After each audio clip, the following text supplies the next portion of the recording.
নমস্কার বন্ধুরা, পুরো ভিডিওটা দেখার রিকোয়েস্ট করলাম, কারণ আমি যেটা চামচ দিয়ে দিচ্ছি পুরো ভিডিওটা না দেখলে বুঝতে পারবেন না।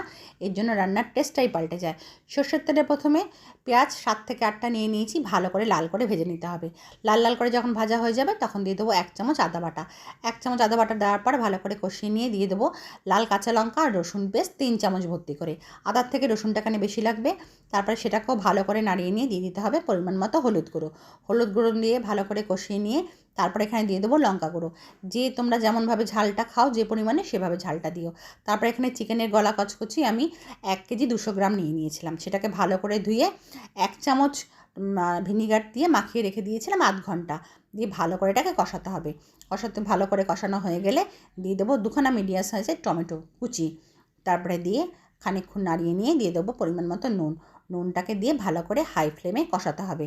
তারপরে কম আঁচ করে কষাতে এটা যখন জল বেরিয়ে যাবে তখন এটাকে ঢাকা দিয়ে রাখবো 15 মিনিট। মানে আমার পুরো 25 মিনিট লেগেছে। প্রথমে 10 মিনিট আমি কষিয়েছি ঢাকা ছাড়া, তারপর ঢাকা দেওয়ার পর 15 মিনিট।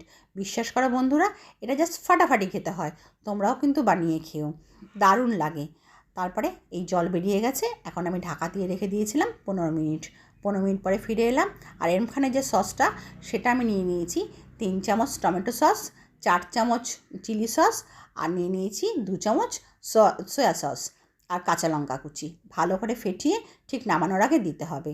এটা আমি ফ্রাইড রাইসের সাথে দিয়েছিলাম খাওয়ার জন্য আমার মেয়েকে আর হাজব্যান্ডকে। তোমরা এটা রুটি ভাতের সঙ্গেও খেতে পারো। বিশ্বাস করো